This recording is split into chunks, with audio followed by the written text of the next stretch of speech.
Hey everyone, I'm Ian Baker, and today what is that smell? Oh, smells like rotten eggs and dog toots. Oh. Okay, so it may have been a slight exaggeration. This is a new toilet. We don't have any smells in here. However, that is something that can certainly become a crappy reality very quickly without proper toilet and tank maintenance. So today I'm going to cover some of that as well as the basic operation of an RV toilet. So we'll start with the operation first and then make our way into the maintenance section.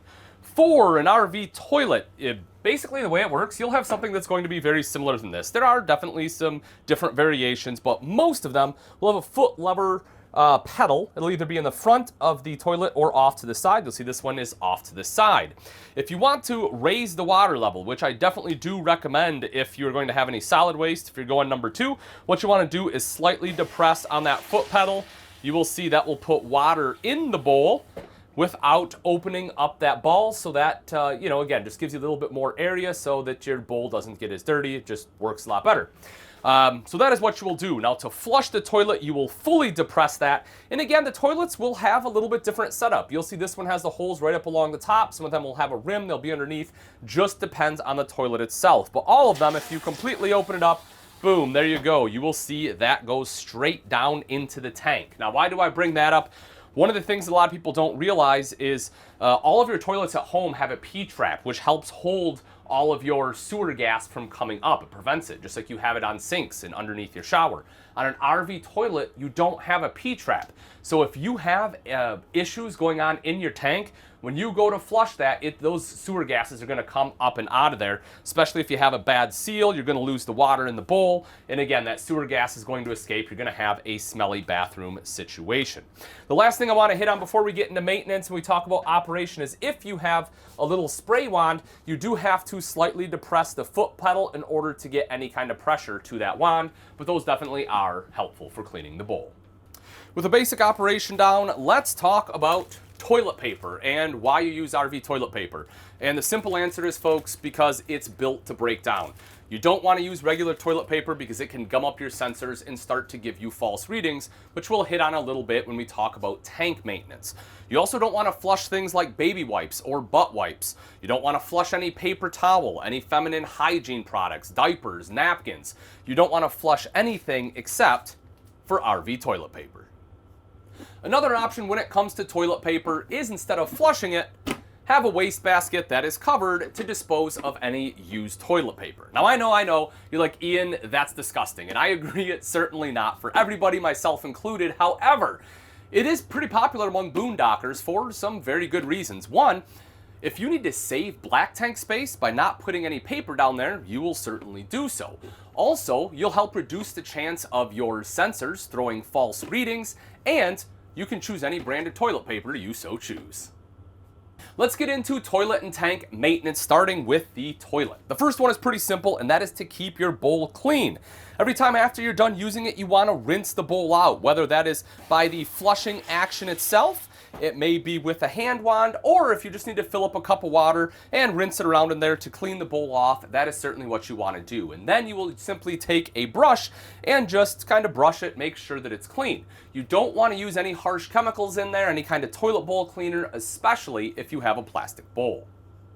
One of the other maintenance pieces on your RV toilet is this seal right here, commonly called a flush seal.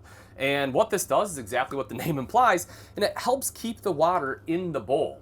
And the water serves a couple purposes. One, obviously, is to help break down that toilet tissue as well as keep the bowl clean. But two, it helps prevent the gases from the black tank from coming up.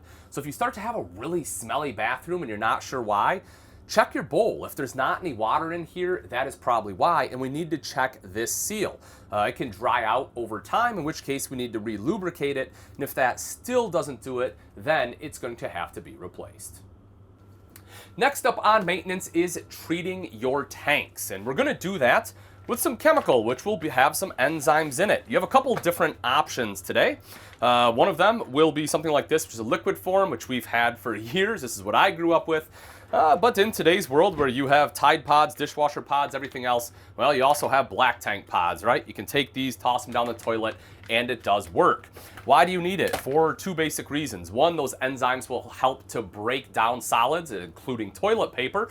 And the other is because it will help keep your tank clean and wash off your sensors, which, as we talked about, is very important. Now, when you put chemicals into your black tank, it is pretty easy. Definitely follow the instructions.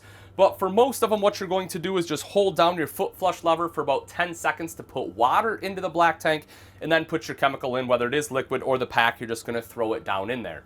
You want to make sure there is water in that black tank, folks, that will help it activate. Otherwise, I mean, this is a perfect example. You drop that down. If it's just a dry tank, it's just going to sit there at the bottom. Which actually brings me to my next point, and that is to make sure that when you're camping, you have your gate valves closed.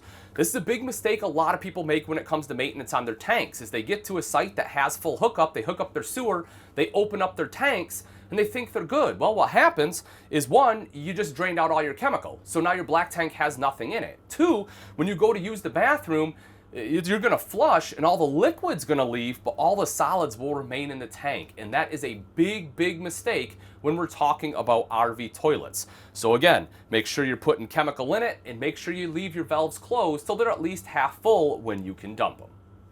One of the most common issues we have with black tanks is false readings. And essentially what that is after you drain your black tank out, it shows that there is still something in it. And the reason for that is because you have something on that sensor which is giving it the false reading. So how do you fix it? Well, there's two pretty simple solutions. The first one is to simply fill up your black tank with about 5 to 10 gallons of hot water and hope that the steam and the heat will help loosen that up. If that doesn't work, your next option would be to fill up your black tank to about half to 3/4 full with fresh water, put in a black tank treatment, and then drive around for about 15-20 minutes to allow that to slosh around your black tank and hopefully clean up that sensor. If you still have issues beyond that, well then folks, it's probably time to make an appointment at your nearest Camping World so you can get it in, get it checked out, and see if that sensor just needs to be replaced. Thanks again for watching, folks. I hope you enjoyed this video. For more how-to and troubleshooting tips, be sure to subscribe and like this video so that way you'll be one of the first ones to be notified when we drop a new one. Thanks for watching.